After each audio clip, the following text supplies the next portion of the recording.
ಇಂಥ ಕಷ್ಟದಲ್ಲಿ ಇಷ್ಟೊಂದು ದರ್ಪವೇ? ಅದು ಕನ್ನಡಿಗರ ಹುಟ್ಟು ಗುಣ. ಈಗ ಜಂಬ ಕೊಚ್ಚಿಕೊಂಡ ಮೈಸೂರು ಮಣ್ಣು ಬಲ ಆಯಿತು. ಅದು ನಿಮ್ಮ ವೀರತ್ವದಿಂದಲ್ಲ, ವಂಚನೆಯಿಂದ.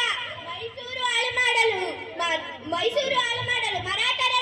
ಮರಾಠರನ್ನು ಹಾಳು ಮಾಡಲು ಮತ್ತೊಬ್ಬನನ್ನು ಎತ್ತು ಕಟ್ಟುತ್ತಾ ಇಡೀ ಹಿಂದೂ ದೇಶವನ್ನು ವಂಚನೆಯಿಂದ ನುಗ್ಗಲು ನಿಂತಿರುವ ಗಡಿಜಾತಿಯಲ್ಲವರೇ ನೀವು. ಎಚ್ಚರಿಕೆ! ಕಿತ್ತೂರು ರಾಣಿಯನ್ನು ಕಪ್ಪ ಕೇಳುವರ ನಾಲಿಗೆ ಸೀಳು ಹೋದಿತು. ರಾಣಿ ಸರ್, ನೀವು ಕಂಪನಿಯ ಕಟ್ಟಡವನ್ನು ಮೀರುತ್ತಿದ್ದೀರಿ. ನಿಮ್ಮ ಕಂಪನಿಯವರಿಗೆ ನಮ್ಮ ನಾಡಿನಲ್ಲಿ ನಿಲ್ಲಲು ಜಾಗದ ಭಿಕ್ಷೆ ಕೊಟ್ಟವರು ನಾವು.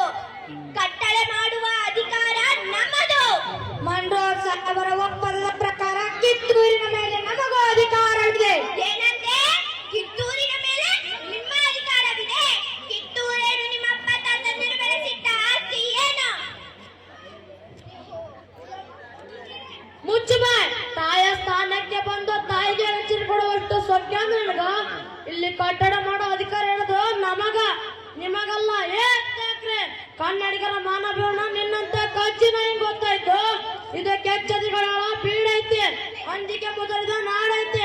ಇಂಥ ಕನ್ನಡಿಗರ ಇದು ಕೆಚ್ಚದಿಗಳ ಬೀಡೈತೆ, ಅಂಜಿಕೆ ಮುದರಿದ ನಾಡೈತೆ.